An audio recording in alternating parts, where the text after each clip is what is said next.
Hey, Frode. Hello. How are you? Here it is. Doing pretty good. Thank you for coming on Saturday. Very different from what I expected, even though, of course, in the form I'd said it was exactly what I expected. It was a lot longer than expected, and it was very dialogue intensive rather than you giving a lecture. So it was a very interesting format, that's for sure. Yeah, it's a new format for me. It was the first time I did this specific format. So, Hi, Game Hunter. Hi, Mark. Hey there. Show off. You have so much sun, you have to shield us.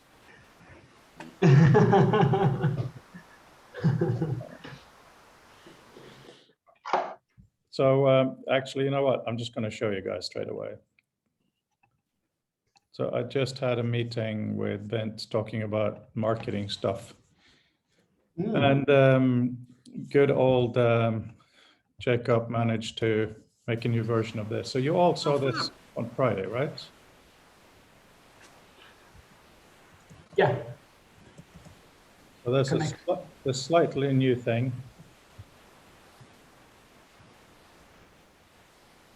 I'm watching. It'll be nice. So Say something nice.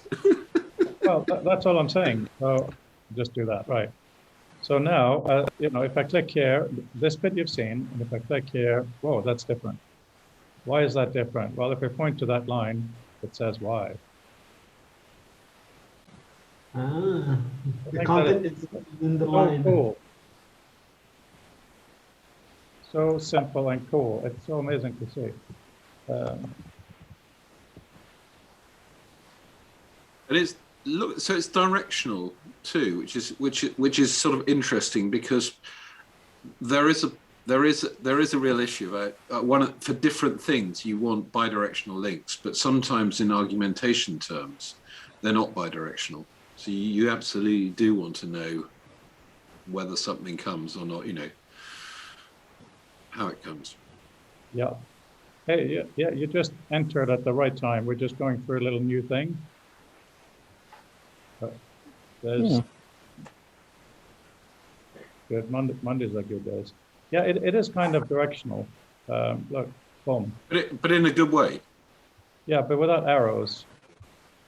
Absolutely. Oh, can I just say what we're looking at? Because we went through this a little bit on Friday, and since you're in a good position to comment. So this is the dynamic view in Author. And the point of this, and I've been working on this for at least 10 years, on and off, lots of thinking, like this whole community. How do you deal with information in a non-linear way, right? So let's just make myself an entry. And then I do Command G for glossary. Let me type correctly, maybe. Can't do that.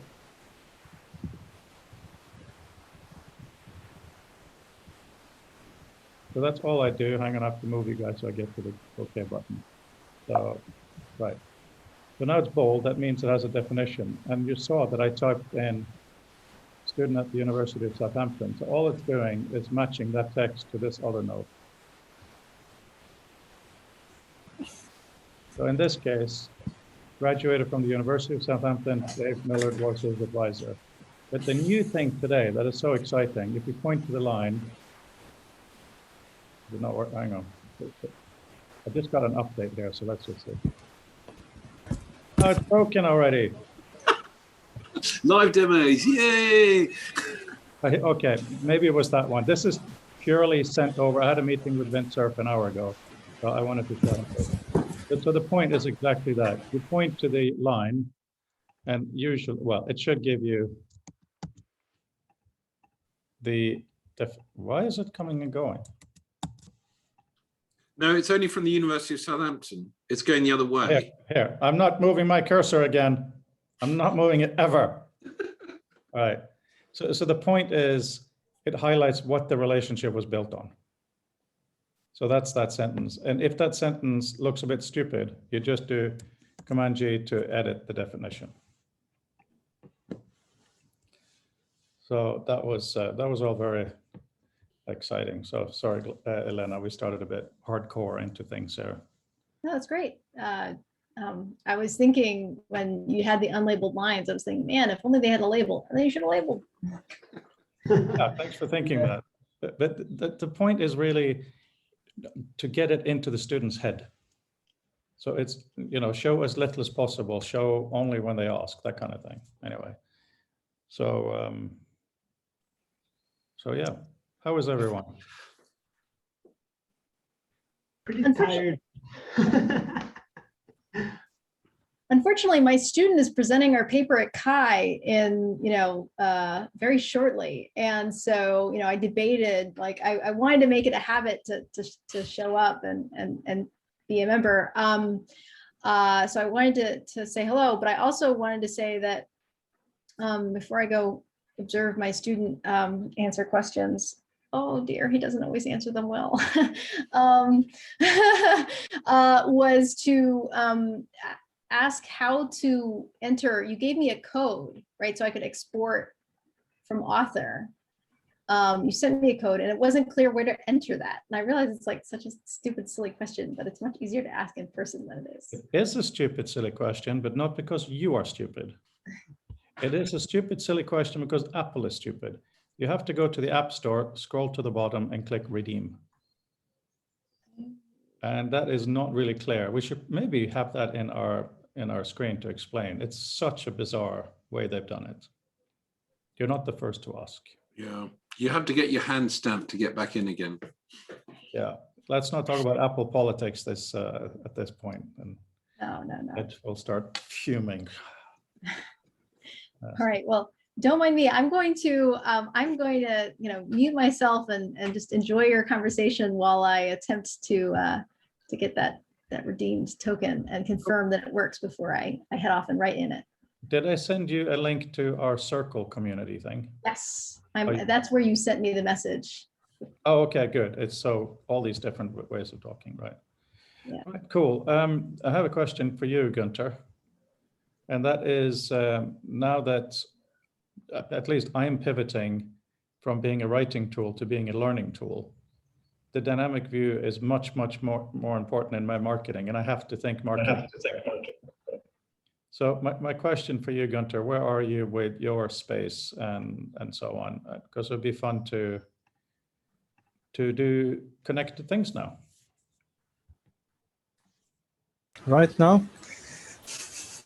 Yeah, no, I'm just wondering where you are, because you're going on a very deep journey into different opportunities. You're not just making this app, so just wonder.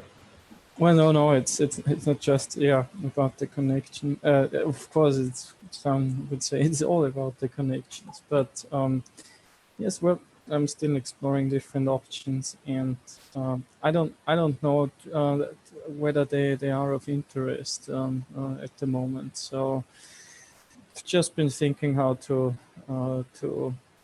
improve my my coping capabilities, but because you see, the problem is there are lots of experiments that need to be done, and of course also things that I need to try out. Sorry. Yeah, no problem. So that's so I'm safe now. It's no. No, really, it's just no. Lately, I've just been thinking how to, but I don't know whether it's relevant for that discussion. Because since I'm working with that Smalltalk system, and lately I had some insights how to improve my programming workflows, and also I have some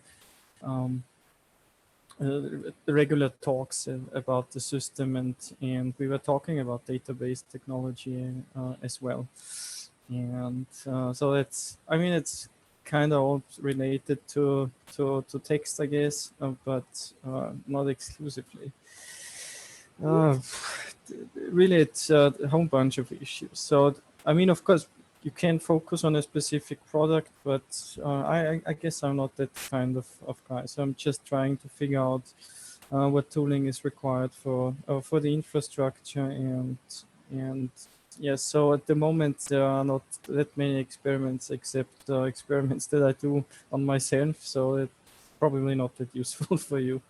So sorry, I don't have anything particularly interesting to report. Only you can make that sentence last 3 minutes. Yes, yes, that's why I should have become a politician. Yes. No, that's But better not. No. I had a meeting with someone on Friday from the Folger Shakespeare Library. And it's a meeting set up, well, it's Mike Whitmore who runs the place, set up by Vint, and that was phenomenally exciting. They have started doing some PDF downloads to help students read Shakespeare. They expected maybe 100,000 downloads. They sent in the period, I can't remember what time period, but they got over 2 million. So clearly PDF is something they want to invest in a lot. So a lot of the stuff we've been talking about, they want to work on. And of course, it's very different from kind of a student writing because it's Shakespeare. And that means obviously all of his writing is known. So there's a lot of metadata that can be applied. So if they decide to move ahead, I think we can all have really interesting discussions on how to help them make Shakespeare in different forms be more excitingly amazing digitally. So that was a bit of a left field thing for me. Not used to dealing with a large corpus rather than, you know, somebody writing stuff. I did think it was interesting, Fred, going back to the sort of demo you showed, thinking back to the conversation our sort of laboratory group this morning about Dave's immediate thought of, oh, right, why don't we have triadic closures? And I thought, oh, here we go, down the computer rabbit hole. Yes, it's lovely, but I don't think that's what we're trying to do, you know. I think Dave is one of the most amazing people I've ever come across because he's very good at scoping his thinking. Mm. But because he's been in human-computer interactions, computer science for so long, I think he jumped a few steps too far. Yeah. Which was really... I should explain, Dave's also my supervisor, or was. Yes. Yeah, no, exactly. So that was an interesting conversation, but, you know, keeping it really, really simple, because none of us here in anything we're doing wants to go after Rome or Notion. I think we all have very different ideas, we have different notions of how to roam, right? So it's how to simplify.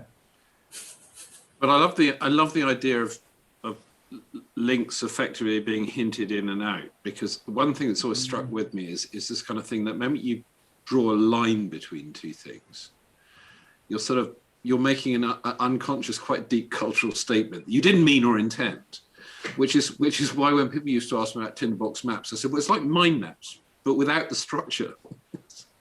Yeah, but the thing about these maps that really bothers me, and for those of you who know me, I come from an arts background. I do love the visual thing. It is moving bits about is not knowledge. It is not knowledge management. Putting it into an actionable assertion, that's knowledge.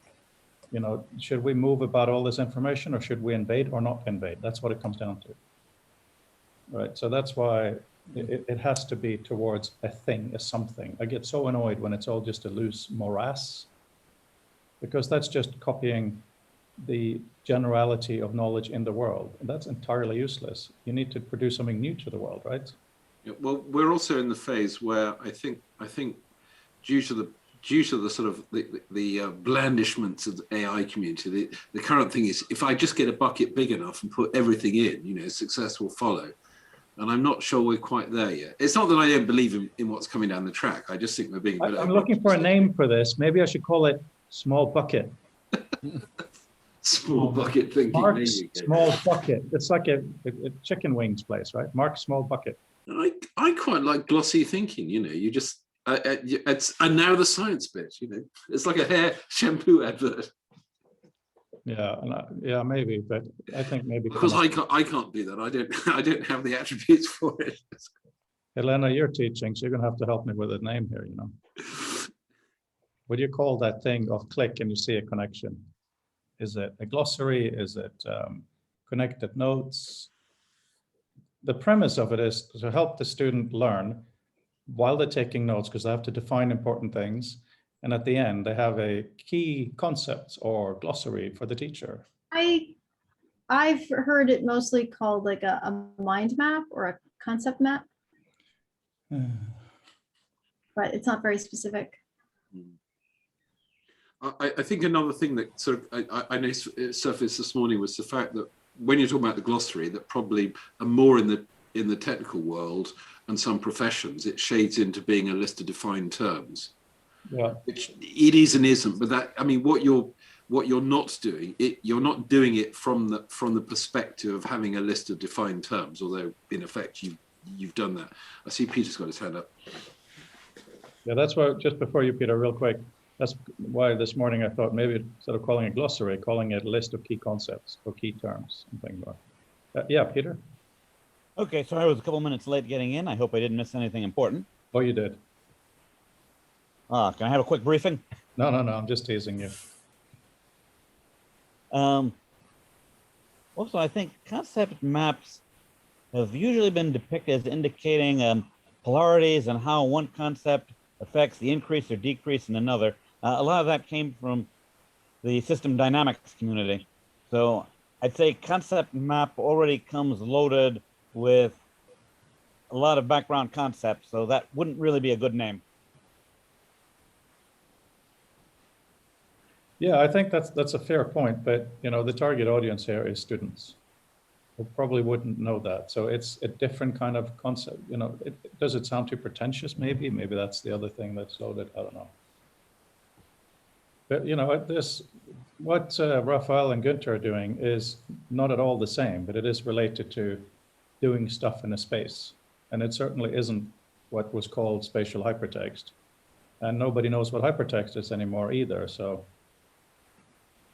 we just need some kind of category name for this stuff. And then we can start fighting over who's best, you know? But I think Peter makes a valid point about, you know, the baggage that comes with the concept map, because I think the really valuable thing is you've got a sort of human thinking space here, and it's worth keeping that as far from technical pollution as is possible. So the magic is happening through technology and through the software, but what we're trying to do is keep it in the human thinking space. And the moment you put more structure in, then it becomes more and more binary, and it becomes more hard-edged, and we're back in the thing of trying to hammer round pegs into square holes, because that, you know, the system gives us, you know, square holes, but all we've got is round pegs, which is where so much of knowledge systems are, to my perception. It's really a nice way of looking at it, Mark.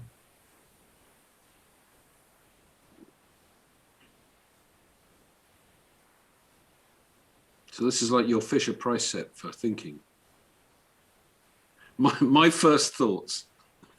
Well, I saw there's an app called Cosmic or something that says it's like Lego for mind maps or something. It looks quite cool. But all these things are very specific. I saw that website, but I didn't dive too deep. I have a tab open for it. Yeah, I mean, it looks really, really nice. And they clearly have great 3D animators doing their graphics and so on. But it seems very much in that one thinking space, you know, but it is for itself. Once you're done, you kind of throw it away. Know what I mean? Let's see, brainstorming terms. How about active facets, or maybe something along those lines? Parsable text. Interesting. I'd also like to see more done with interlinear glosses. Interlinear glosses, meaning between documents or what? No, between lines within a text.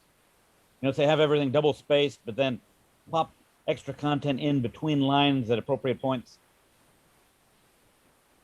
There was, I think it was a Kai paper back in the early 90s that was playing with that.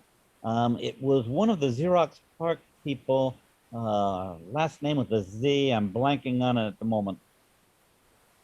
Mark will know.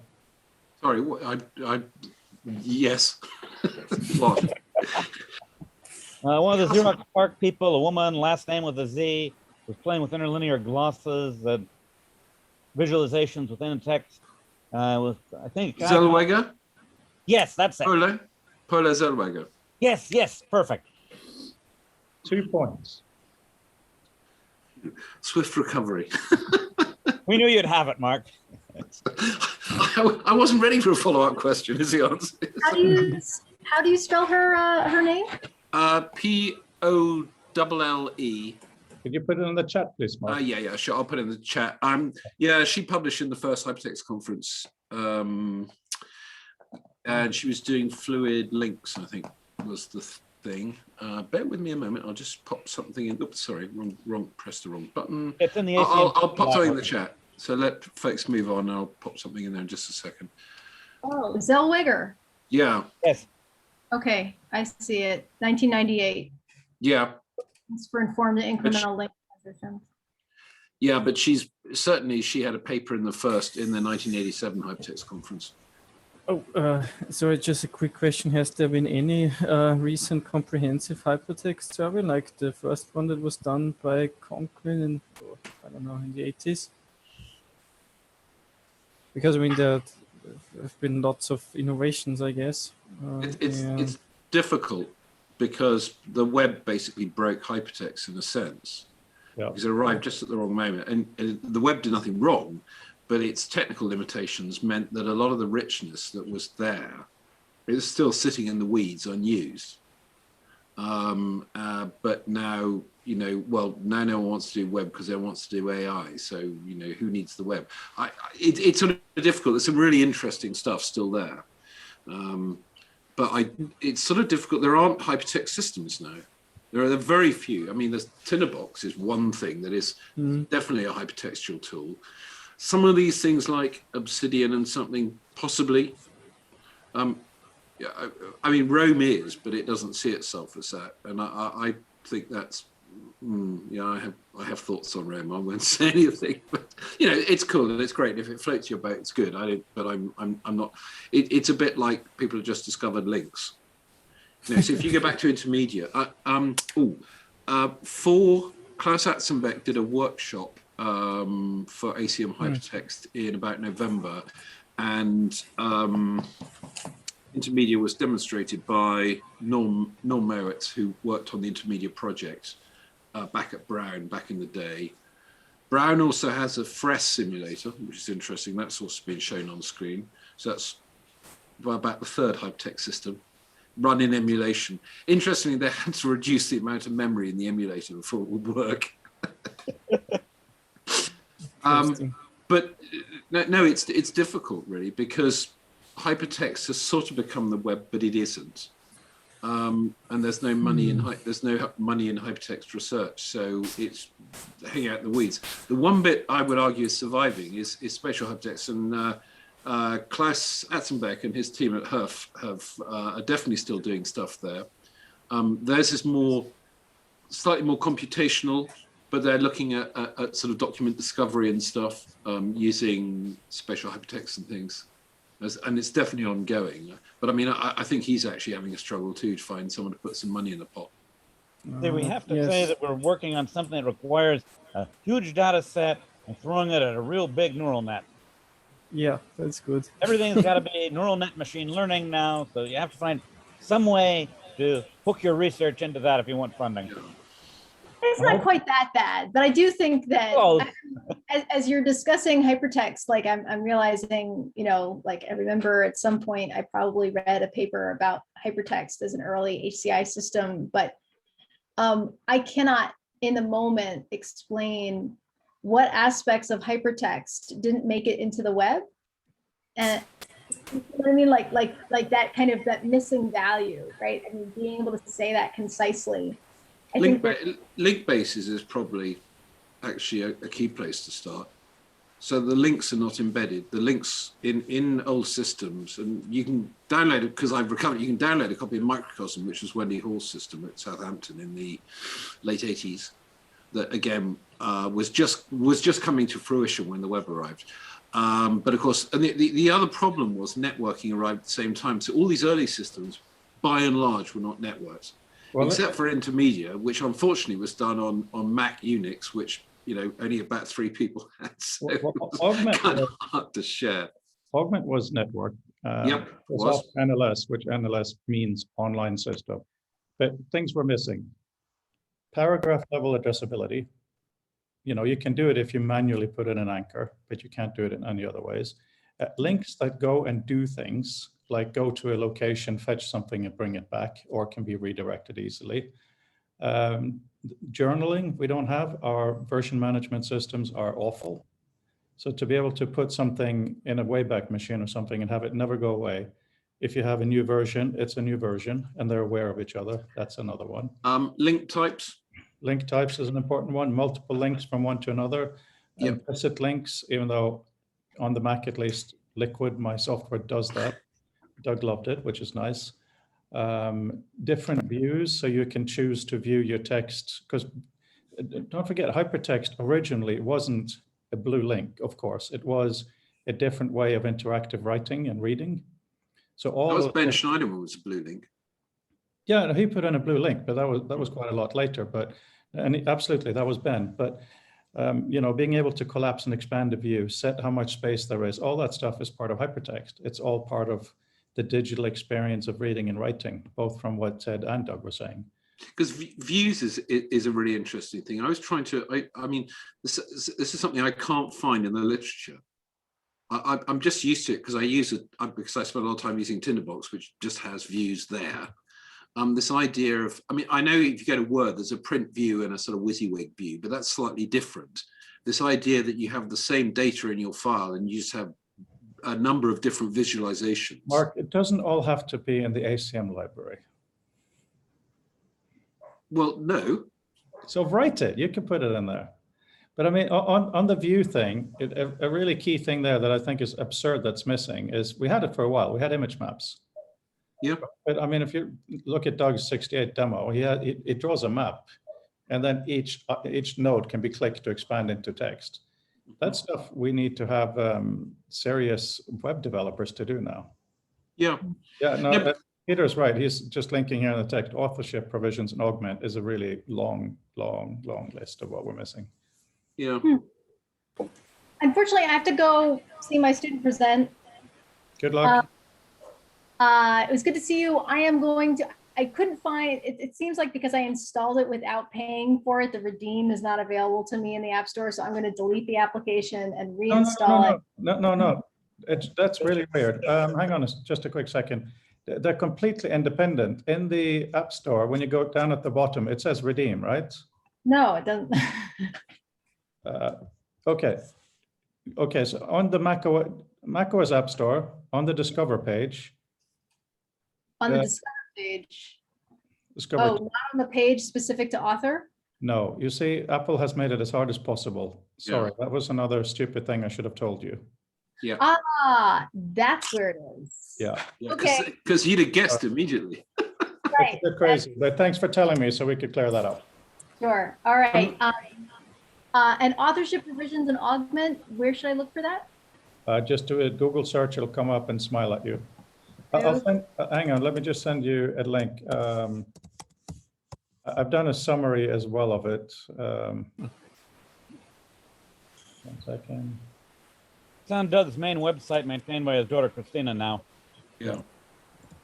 I'm also sending here in chat just a brief overview, boom, from some of the future text pages. I love it.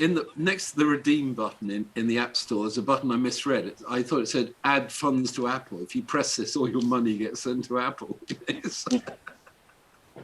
That's funny because that's what all the buttons do. Well, awesome. I got the page. Thank you. All right. Well, see you all next week. Yeah, look forward. Thanks for coming by. Pleasure meeting you. Just out of curiosity, so I thought it's been a while since I've been on the website of the Plug-in-But Institute, but I was wondering whether you've been following any recent work or what really what's the main not what's the main goal, but are there any recent developments surrounding that institute? Not that I'm aware of. Okay. I think one of the key points from Doug's work was the need to have the human-computer symbiosis where you'd actually have training in the use of the technology. We have too much of a sense today that if you can't just click a button and have it intuitively happen, it's too much work. People aren't willing to invest the time to master a tool.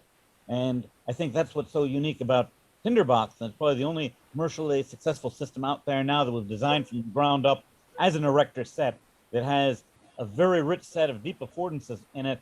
And even the system's creators haven't anticipated all the permutations and ways they can be combined and leveraged. It's very much a Turing complete environment, even though on paper it's just yet another mind map. I've spent the last 20 years on that speech, but I also feel that we as developers have to step up and say, try this. And that's difficult, but also, and sorry, Peter, just to make it really clear, I agree with you. But there are also gamers and people who are very good at the things they do. That includes training.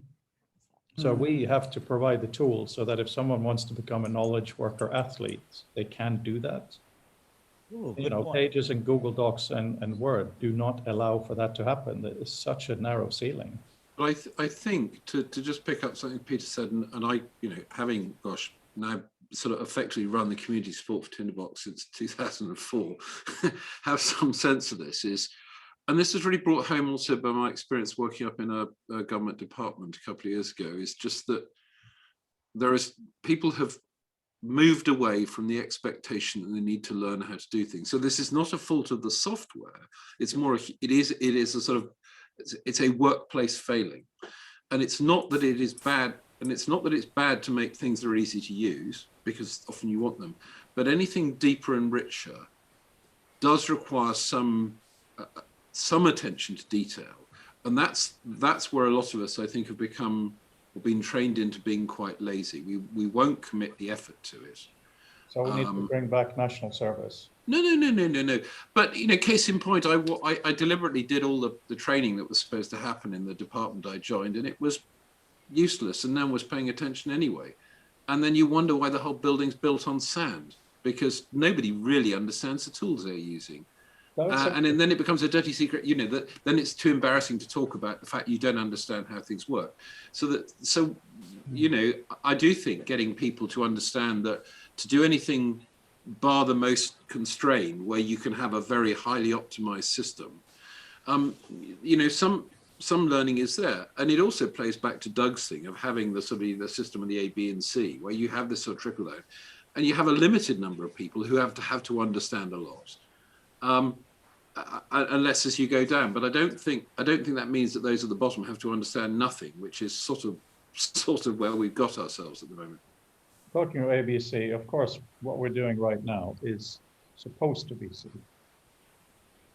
You know, my intent for the future of text, all these different connected things, is C-level activity. Sure. You know, I'm not saying it's very successful, but yes, I'm saying it's very important, and to support whoever randomly wants to be here. You know, I just had an epiphany. When you mentioned gamers being willing to invest a lot in training and all, what would happen if we took an experimental hypertext system and we embedded that in a game where learning and mastering that technology in the game context was key to advancing your levels, but then it just so happened that the system could be popped out and used independently outside of the game context? Well, you could do that, of course, in a boring way, but if you did it in an exciting way, I can imagine. I mean, I'm Battlefield. Who else is Battlefield here? Raphael, I hope. Please don't use gamification in this context. No, not gamification, because getting points for something, that's just not fun. But here, nobody's, okay. In a first-person shooter type game where you have a little bit of sophisticated stuff, there is, I think it was Fortnite who brought it in, a really good ping system that most games have now. It's essentially point somewhere, click a button, and your team is told that there's something special there. And that is the beginning of something incredibly powerful. Of course, it's addressing, that's what it's about. So depending on what you ping, certain effects are told to your team. So if you could use that as a way to say, you know, to string things together, like ping, there's an enemy tank, and then ping over to someone else, you go and do this, then you're starting to begin building systems, even if they're very rapid. Because there is an interesting link, sort of tangential here, but one area where, I mean, arguably games is where hypertext narrative has gone to. They may not see it in those terms, but complex narratives are definitely alive and kicking there. As a form of training, yeah. I don't know. I think the difficult thing with the approach that Peter's mentioned, which is immediately appealing, is finding a game that would appeal to a broad number of people. But the So thing if you, of it is, Mark, this week, Britain had introduction of the Challenger 2 tank. It won't be in production for a while, but they've got a couple of prototypes and it's going to be fighting fit. One of the key things with the actual real tank is that it is a digital node in a network where there is intelligence sharing with everybody automatically. So the military, they don't give a monkeys about our issues. They just build it. It's a fully contextual environment of the Apache helicopter with a longbow radar sees this. People over here are aware of that. They can choose to do this. It's amazing. They're living in a game world. The fact that it's about killing people is a bit of a downside, but maybe that's the good side too. They take it very, very carefully. Hang on, I think someone. I noted to a colleague earlier this morning. I said, actually, the military is where science comes alive, but not always in a good way. I mean, you find, any way you find out things work is when you try them. But all this idea of everything being terribly linked in. We've done this a number of times before, and it's always more complicated because sitting in a nice, comfortable urban environment, we have constant network. That doesn't work so much when you move around. I mean, you've only got to go to a large landmass, say continental US, and there are plenty of people who, hello there. Happy birthday. Second ever ballet lesson today. Ah. That really goes into what we're talking about too. Control, training. And now he's very, very tired. Sorry, Mark, I didn't mean to interrupt you, but. No. I wasn't saying anything great import. I was thinking about what you guys were mentioning of becoming proficient in a tool. And I keep coming back to the fragmentation of it's not even an ecosystem, because an ecosystem is a closed thing. Apple is an ecosystem. But there's so many tools that for you to invest time and effort to become a master of a tool, it's nice to know that the tool is gonna last, right? I mean, you can become a master of a hammer because a hammer is a hammer and the hammer is pretty never gonna change.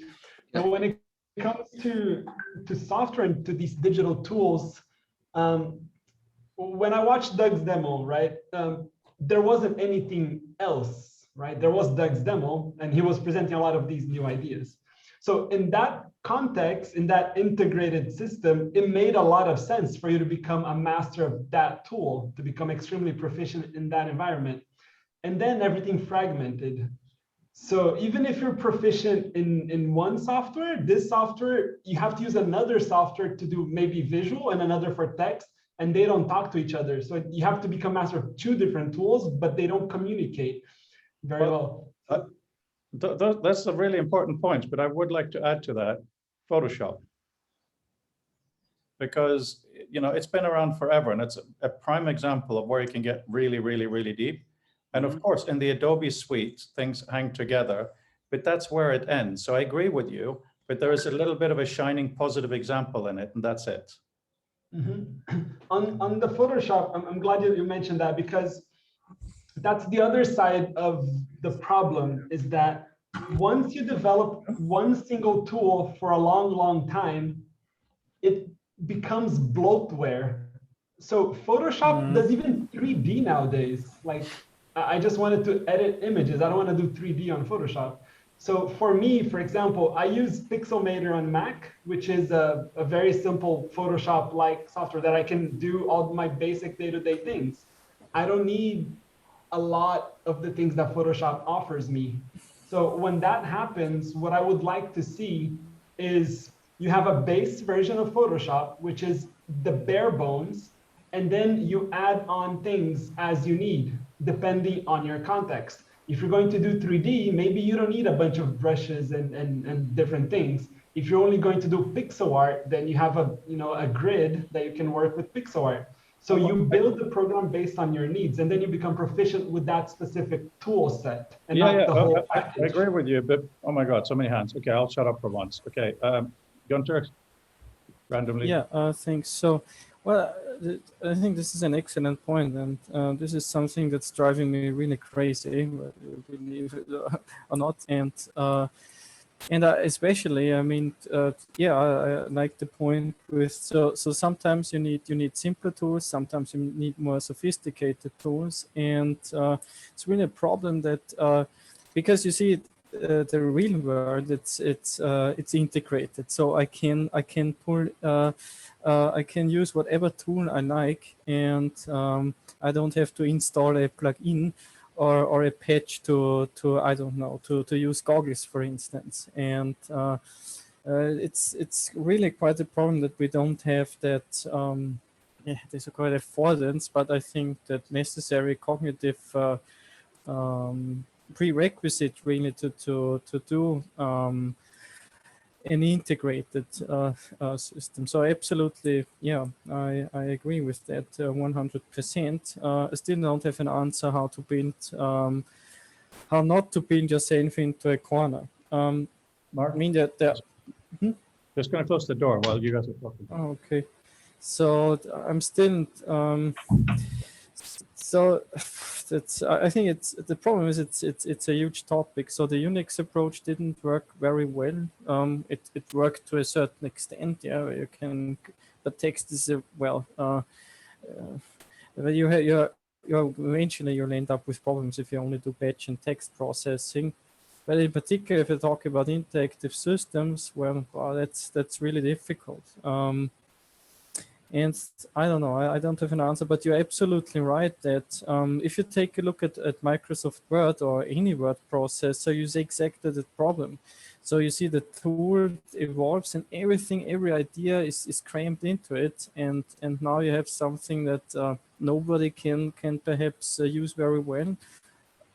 And then, of course, there are the development problems, because you have all these, of course, you're making this huge package, and you have to make sure that everything works. So it's really, so I think I just wanted to say it's really a very good point, but I don't really have an answer how to solve that that problem.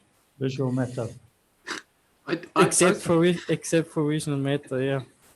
I was going to tie together Peter's point and Raphael's in the sense that, going back to Peter's point about an erector set, so basically, the bits are in the box, you can make whatever you like. Some assembly required, but it's all there. And then very complex tools like Photoshop. And I think another paradox of the sort of the 99-cent app is this idea that things like apps work really well. These narrow apps work really well when they do one thing really well, and that's why they're worth money. But they're narrow, they've got such a narrow use case, so you can do that. But then people you get this thing, it's more complex, and you get this fear of missing out. Oh, I haven't used the 3D function yet. I've wasted my money.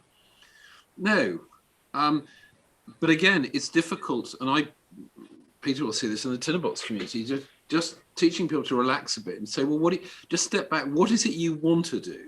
Not what you think the app should be telling you. Just because your screen in front of you shows a certain thing doesn't mean that that's what you've got to do with it.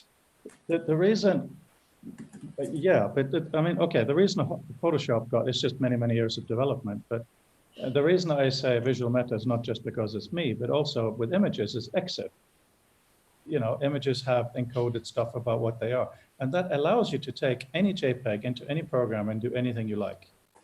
RAW, of course, is slightly more complicated, but from a photographer's perspective, when you take pictures, yes, you may just use an iPhone and you get an okay picture, but if you're at all interested, immediately you're going to become a tech head. The different lenses do this, the different cameras do this, all that stuff. So it's natural to take that over into the software, whether it's Lightroom or whatever you do your images in.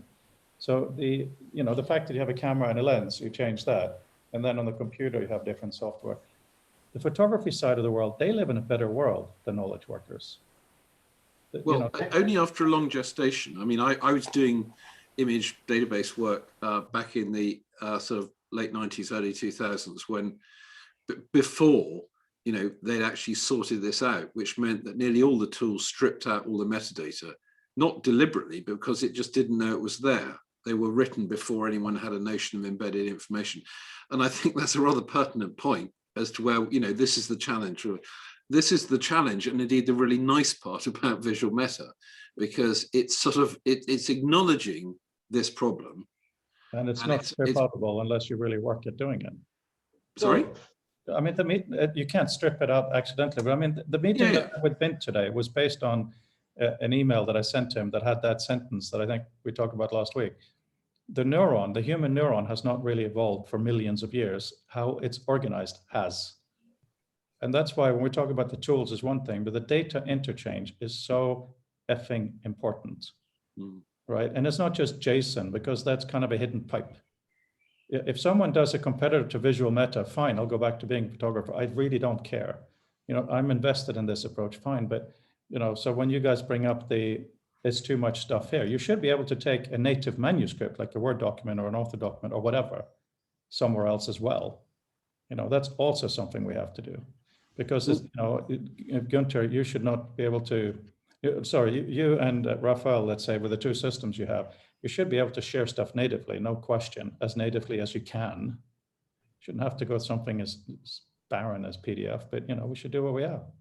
Yeah, I certainly find now I look at apps, and one of the first things I actually now look at is what will it import and what will it export? Because if I don't see a rich enough thing there, no matter how good the tool is, I'm probably wasting the time that I will invest in learning to use it, because I'll invest all that time and then find that I can't put in the thing I need, or I can't export the thing I've spent all that work on. I see Peter's got his hand up. Hey, Peter.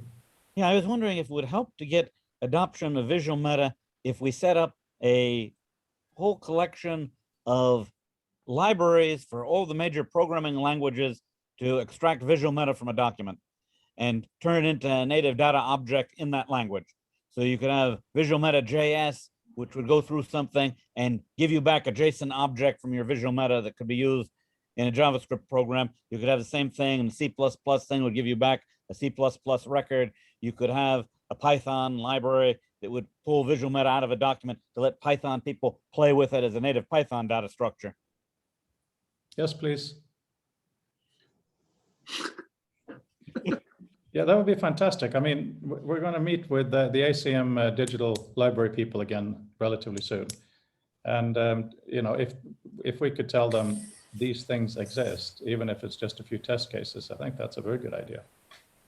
Oh, a general question, because a bit curious, but do they have any linked databases? So just if you were interested to follow citations along papers, are they working on this, or is it possible ACM to or for someone else? The digital ACM? Yes. I don't know. I know that scholarcy.com, Phil Gooch, does good stuff along these lines, but I don't know what they're doing at there. Do you know more? Everything I've sort of seen, I think ScienceWeb does, but basically it's all siloed under individual publishers. So for all the great talk of, yes, linked systems and data systems, something as fundamental to academia as citation link trees, so derivation from sources, is still fundamentally broken in a visualizable sense. So are they addressing this issue? Are they aware of that issue? Or they're just uncomfortable with it? Well, I think people are aware of it. It's a somebody else's job at the moment. It seems to be a generation of a couple of PhDs based on having a better way to show.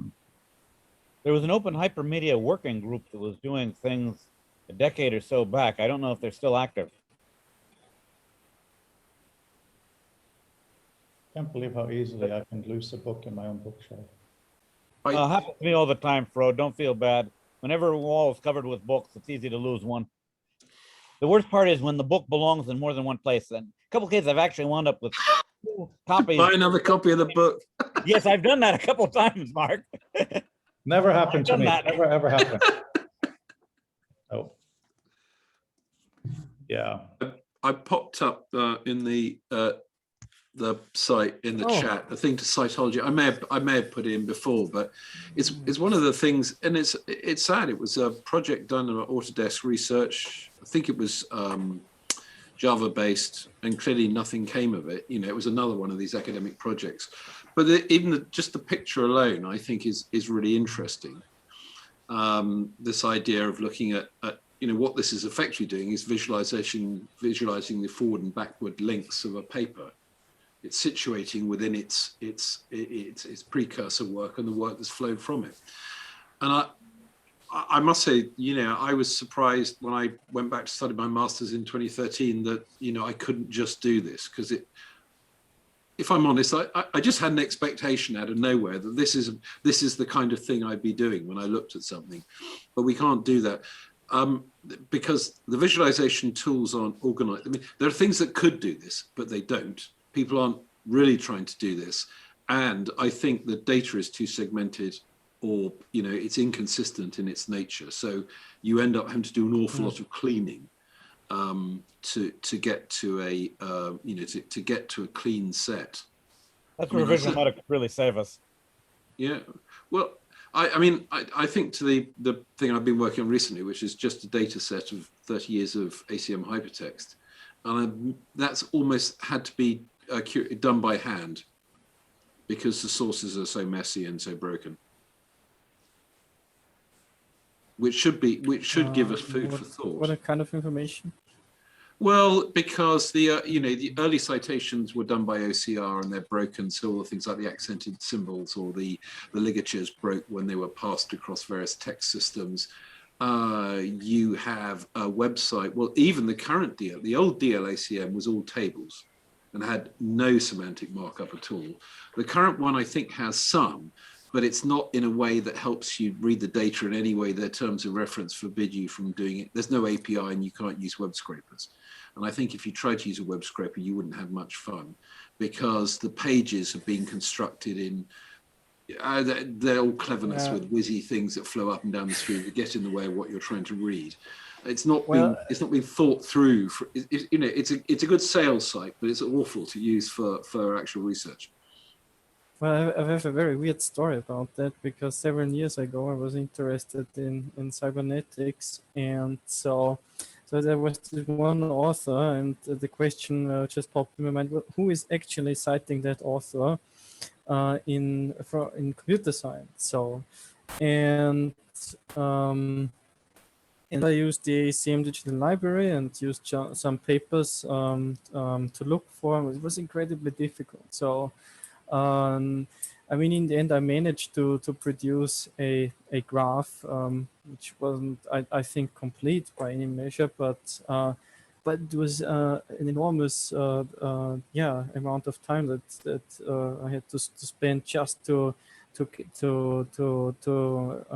generate a citation network. And I think that's really horrible. Because if you're doing research and you can't produce where the roots of your research, I think it's very difficult to figure out are there any aspects that I have overlooked, for instance, and so you can't really make sense of where you are in your research in relation to what has been done or what before, and I think that's really horrible, and I think it's somewhat weird because somewhere I don't remember the title, but it was by Kossipski, who wrote about the nature of science.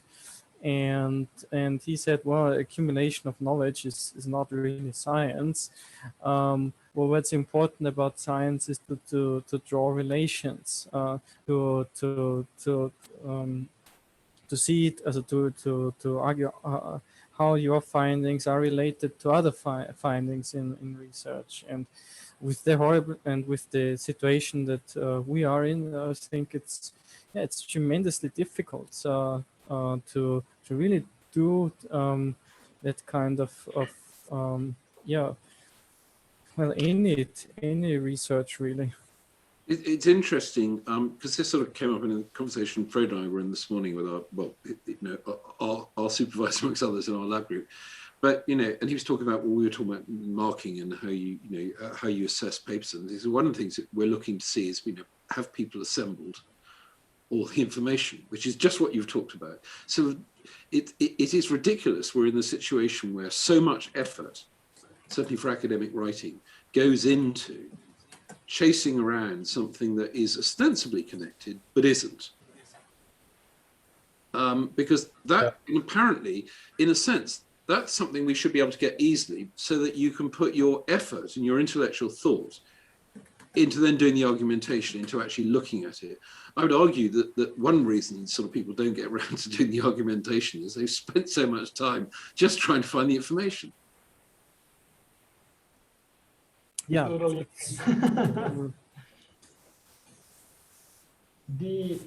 Whenever there's let's say you're going to learn a new software, right? How do you go by learning this new software? I think I know you're being rhetorical here partly, but part of it is what Guy Kawasaki was very good with in the early Mac days: consistency between the apps. Command C is copy, Command C is copy, Command C is copy. The more you can, change is expensive, as we're talking about. So I think the Mac is really good at keeping change as low as possible, which has benefits and whatnot. Yes, but for example, let's say you're going to start using Keynote today. You have never used Keynote, Apple Keynote, right? How do you go by learning the possibilities of Apple Keynote? I mean, you can do interactive wireframes in Keynote. You can do animations and export as a transparent video and use it as an overlay to different videos. Like, there's all these things that you're never going to find out unless you've used it for a long time and you've explored a bunch of different things.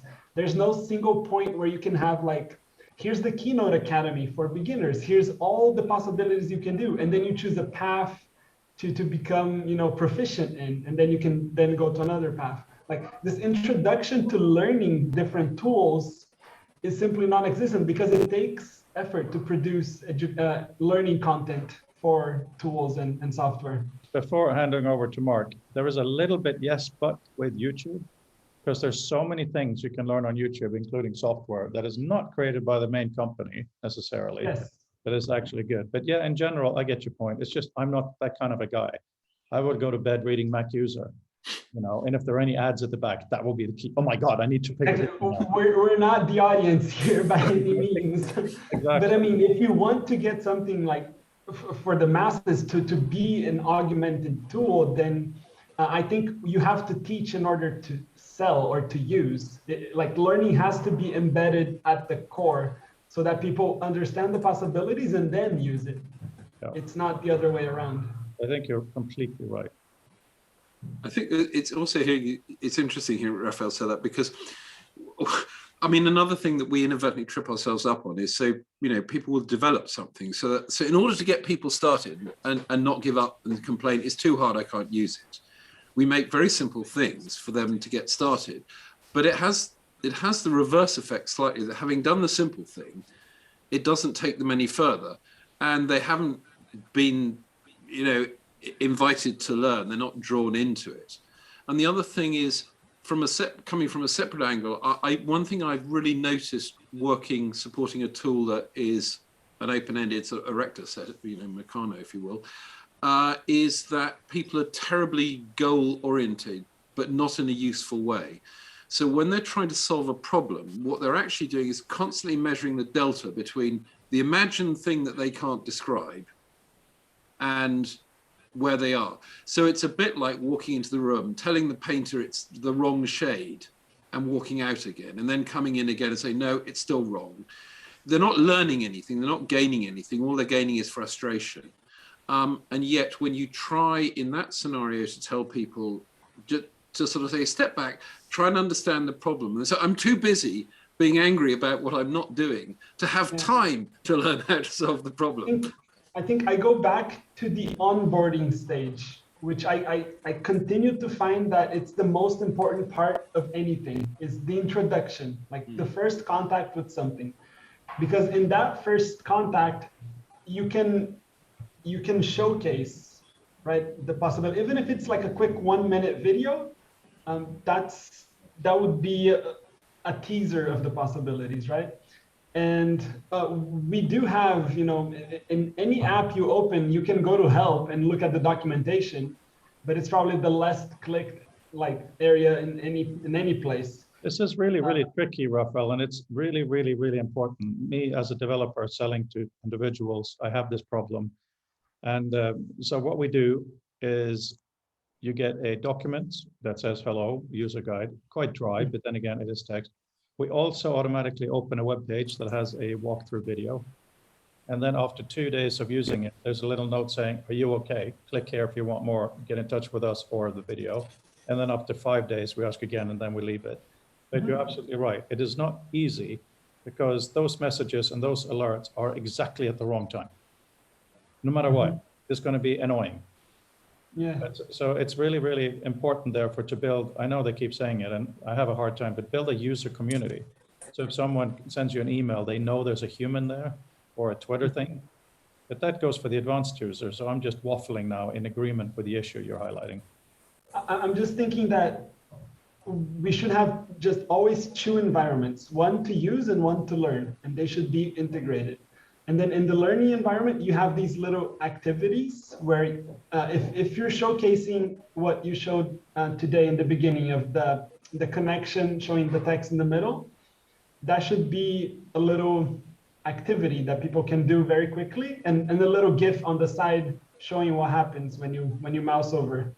And then you have tens, hundreds of these, and they're extremely modular and tiny that you can just, if you have to learn something, you can learn it in a couple of, like a minute tops, right? Of knowing the possibility and then putting it into use. Mr. Vasiliko? Yes, could we borrow any useful ideas from OpenDoc? Even though it ended as a technology, there seem to be some useful nuggets there. If we had millions, maybe.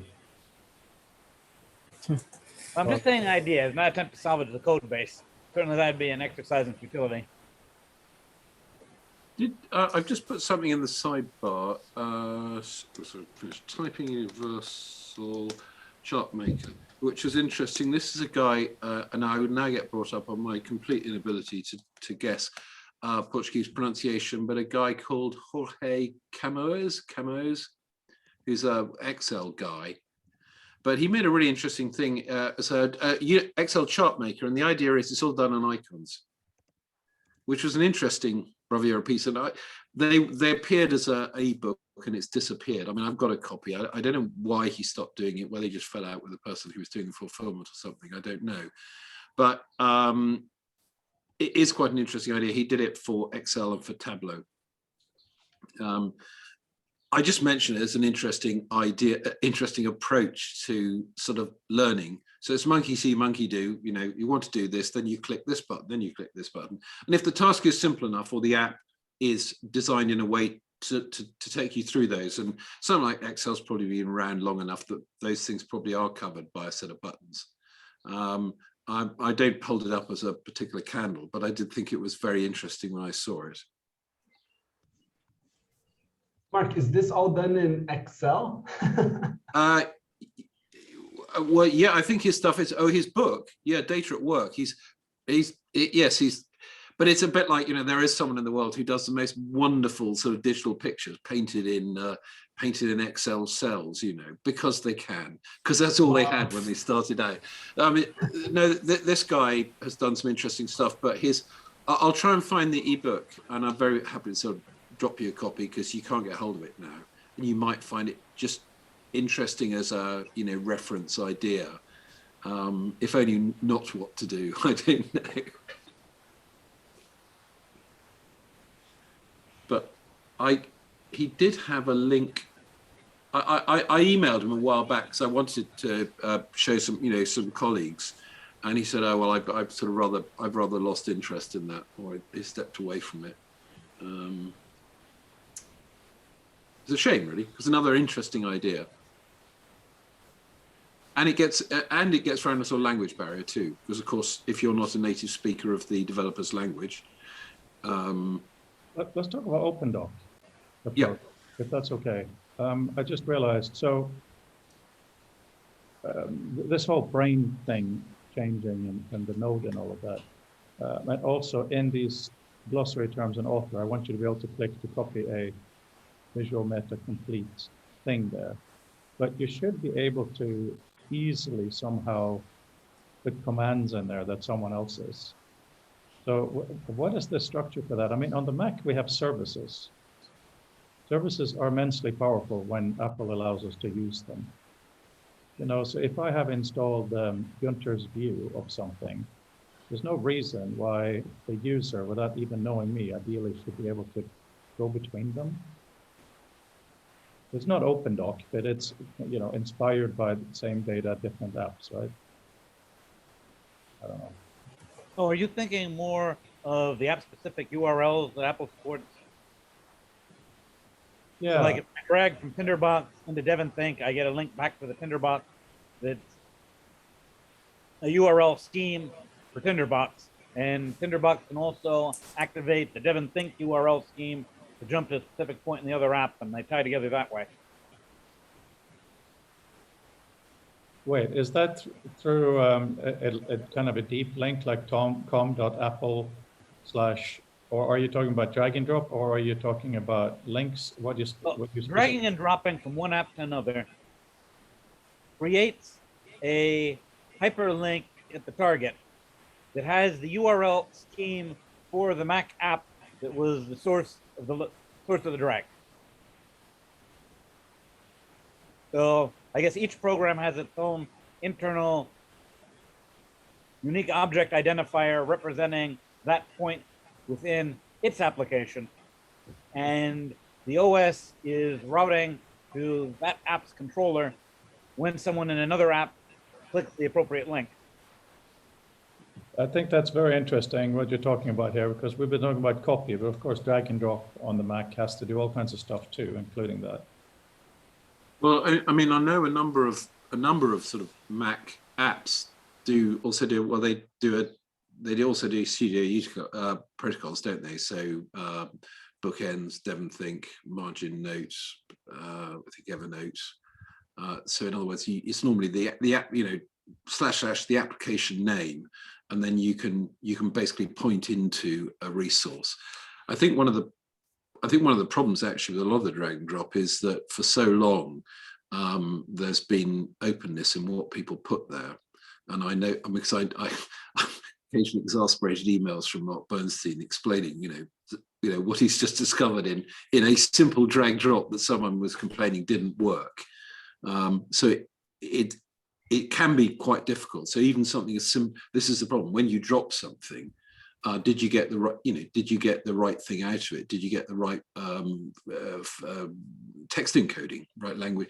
You know, you might have a very, very rich drop that allows you to say switch the language out into the thing you've dropped in. That's fine if both ends are doing it and understand it. But I think you're basically dropping a dictionary of alternate representations into the target. Yeah, I think it's a very interesting idea.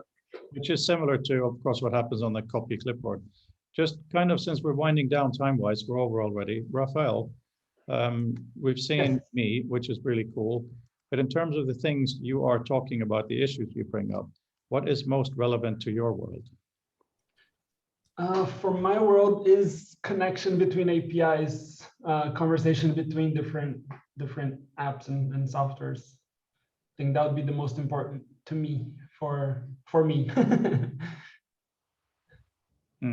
Well, I'm very much interested in your thoughts. So maybe we could talk about next meeting or in a separate meeting. Yeah, but I'm not the technical one. I'm the designer, so you would have to probably talk to one of my. Doesn't matter. We can tell by your. No, it doesn't matter. No. it doesn't really matter. So just interested in your thoughts and the conception stuff. So technical stuff is messy anyway, but Yes. I'd very much like to hear what you actually need. Mhm.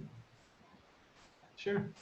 Yeah, because I guess the whole point of the environment that I want to create is to go back to this integrated system. And I'm just trying to take advantage of all of these API connections, try to have things in one place. That way you can master a tool inside the tool without having to leave the tool a lot. You're still going to have to leave, to do a bunch of things, but if you can do a lot of things inside, then it makes it easier. That's what we're exploring at least. Is that inside me you're talking about? Yes, that's inside me, interacting with the cards and the boards and the trails. But as much integration as we can get away with, that's what we're exploring. Yeah, Peter?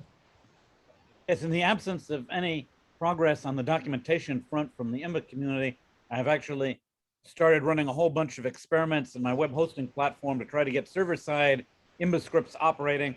So I should hopefully have persistent storage working soon, and that'll open up the door to start playing with experimental interfaces that keep some data alive on the back end. So another week or two, and I should have something working there.